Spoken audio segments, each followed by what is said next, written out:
రాబోయే సార్వత్రిక ఎన్నికలపై బీజేపీ దృష్టి సారించింది. ఢిల్లీలోని బీజేపీ కేంద్ర కార్యాలయంలో బీజేపీ నేతలు కీలక సమావేశమయ్యారు.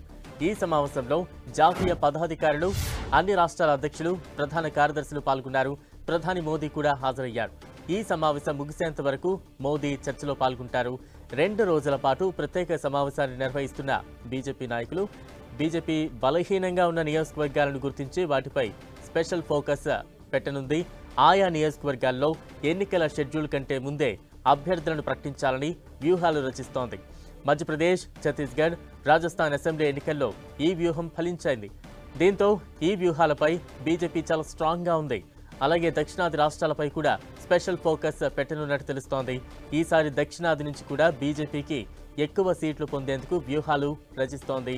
రేపు సాయంత్రం వరకు ప్రత్యేక సమావేశాలు జరగనున్నాయి.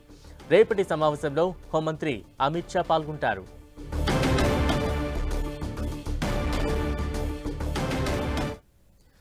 రైట్, మొత్తంగా సార్వత్రిక ఎన్నికల మీద బీజేపీ ఫుల్ ఫోకస్ పెట్టింది. తాజా అప్డేట్స్ అందించేందుకు మా ప్రతినిధి గోపి సిద్ధంగా ఉన్నారు. గోపి.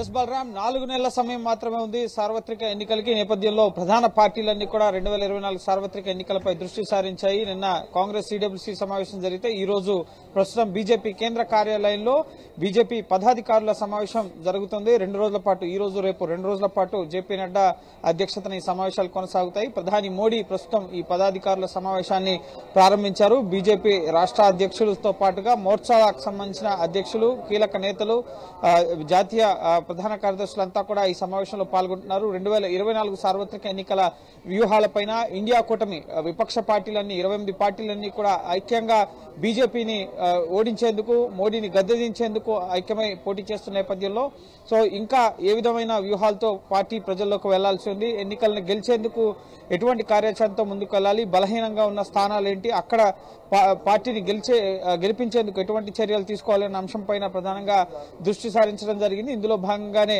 ఏ నియోజకవర్గాల్లో బలహీనంగా ఉన్నారు, ఈసారి అబ్కి బార్ 400 పార్ అని చెప్పి, అంటే ఈసారి 400 పై మార్కుకి చేరుకోవాలని చెప్పి బీజేపీ చూస్తోంది.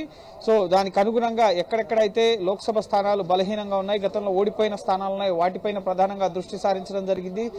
వివిధ వర్గాలని ఆకట్టుకునేందుకు బీజేపీ జాతీయ స్థాయిలో తీసుకుంటున్న నిర్ణయాలు, విధానాలు వీటన్నిటిని కూడా ప్రజల్లోకి తీసుకెళ్లడంతో పాటుగా పార్టీని క్షేత్రస్థాయిలో మరింత బలపరచడం, ఈ 10 ఏళ్ల కాలంలో పార్టీ చేసిన అభివృద్ధి పనులు, దేశ పురోగతికి ఇటు ప్రభుత్వం తీసుకున్న నిర్ణయాలు, వీటన్నింటికి సంబంధించిన అంశాలను ప్రజల్లోకి తీసుకెళ్లే దిశగా కార్యాచరణ సిద్ధం చేస్తోంది. ఈ 2 రోజుల పాటు జరిగే సమావేశంలో రేపు పూర్తి స్థాయి సెషన్ లో అమిత్ షా పాల్గొనబోతున్నారు. కొన్ని కీలక తీర్మానాలను కూడా బీజేపీ చేయబోతోంది. ఎటువంటి వ్యూహాలతో ఈ ఎన్నికల్ని ఎదుర్కోబోతున్నారు, అలాగే ఏ అంశాలను ప్రజల్లోకి తీసుకెళ్లాలి, ఇప్పటివరకు మోడీ ప్రభుత్వం సాధించిన ప్రగతి, అభివృద్ధి వీటన్నింటికి సంబంధించిన అంశాలను కూడా ప్రజల్లోకి తీసుకెళ్లే అంశాలకు సంబంధించిన ఒక కార్యాచరణని సిద్ధం చేసుకోబోతున్నారు. దానికి సంబంధించి కొన్ని తీర్మానాలని ఆమోదింపజేసి రేపు ఈ తీర్మానాలని ప్రకటించబోతున్నారు. సో సుదీర్ఘంగా అన్ని వర్గాలు, అన్ని కోణాల్లో కూడా ఏ విధంగా పార్టీని మరింత బలపరచాలి, ఇటు ఓబీసీ మోర్చా, అలాగే కిసాన్ మోర్చాతో పాటు యువ మోర్చా, మహిళా మోర్చా, ఈ విధంగా అన్ని వర్గాల వారికి, ప్రజలకి ఏం చేసింది బీజేపీ ప్రభుత్వం, నెక్స్ట్ ఇంకా ఎక్కడెక్కడ ఓడిపోతుంది, వరుసగా ఓడిపోతున్న లోక్సభ స్థానాలు ఏంటి, అక్కడ పార్టీ బలం పుంజుకోవాలంటే ఎటువంటి చర్యలు చేపట్టాల్సి ఉంది, ఎందుకు పార్టీ కొన్ని స్థానాల్లో వరుసగా ఓడిపోతూ వస్తుంది, అక్కడ విజయం సాధించడానికి తీసుకోవాల్సిన చర్యలు ఏంటి, వీటన్నిటికి సంబంధించిన అంశాలపైన కూడా ఇటు బీజేపీ దృష్టి సారించబోతుంది. ఒక పవర్ పాయింట్ ప్రజెంటేషన్ ని కూడా ముఖ్యంగా మోడీకి ఏ విధంగా ఎటువంటి కార్యాచరణతో మనం ముందుకు వెళ్ళాలి అన్న అంశాలకు సంబంధించి నేతలందరికీ కూడా, ఈ పదాధికారులకి, ప్రధాన కార్యదర్శులకి, రాష్ట్ర అధ్యక్షులకి అందరికీ కూడా వివరించబోతున్నారు. అలాగే ఆయా రాష్ట్రాల్లో ఉన్న పరిస్థితులకు సంబంధించి పార్టీ ఎక్కడ పటిష్టంగా ఉంది, ఇంకా ఏ నియోజకవర్గాలపై దృష్టి సారించాల్సి ఉంది అన్న అంశాలకు సంబంధించి కూడా ఇటు రాష్ట్ర అధ్యక్షులు కూడా తమ తమ నివేదికల్ని, పార్టీ పరిస్థితులన్నింటినీ కూడా అధిష్టానానికి వివరించబోతున్నారు. బలరాం, గోపి, అంటే ఎన్నికల షెడ్యూల్ కంటే ముందే అభ్యర్థులను ప్రకటించే ఛాన్స్ ఉందంటూ కూడా ప్రచారం సాగుతోంది. దీనికి సంబంధించి ఎటువంటి క్లారిటీ ఉంది?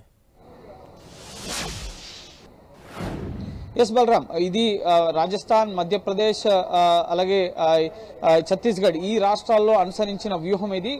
ఎన్నికలకు ముందస్తుగానే అభ్యర్థులను ప్రకటించడంతో అభ్యర్థులు బలంగా ప్రజల్లోకి వెళ్లే అవకాశం ఉంటుంది కాబట్టి సో లోక్సభ ఎన్నికలకు సంబంధించి కూడా ఇదే వ్యూహాలని అనుసరించాలని చెప్పి బీజేపీ అధిష్టానం భావిస్తుంది. అందులో భాగంగానే ముందస్తుగానే అభ్యర్థుల ఎంపికకు సంబంధించిన అంశంపైన కూడా వ్యూహరచన చేస్తోంది. రాష్ట్రాల నుంచి ముఖ్యంగా అధ్యక్షులు కూడా ఈ సమావేశాల్లో పాల్గొన్నారు కాబట్టి వారి నుంచి నివేదికలు తీసుకుని ముందస్తుగానే అభ్యర్థుల ఎంపికకు సంబంధించిన కసరత్తును కూడా అధిష్టానం ప్రారంభించబోతోంది. సో ఈ సమావేశంలో ఈ అంశానికి సంబంధించి కూడా కొన్ని కీలక నిర్ణయాలు తీసుకునే అవకాశం ఉంది. ఎక్కడెక్కడైతే బలహీనంగా ఉన్న స్థానాలు ఉన్నాయో వాటికి సంబంధించి ఒక బలమైన అభ్యర్థులను ముందుగానే ప్రకటించినట్లయితే గనక అక్కడ ఆ స్థానంలో గెలుపుకి విజయావకాశాలు ఎక్కువగా ఉంటాయి అన్న అభిప్రాయంలో బీజేపీ అధిష్టానం ఉంది. సో దానికి అనుగుణంగా ముందస్తుగానే అభ్యర్థుల ప్రకటనకు సంబంధించి ఒక నిర్ణయం తీసుకునే అవకాశం ఉంది.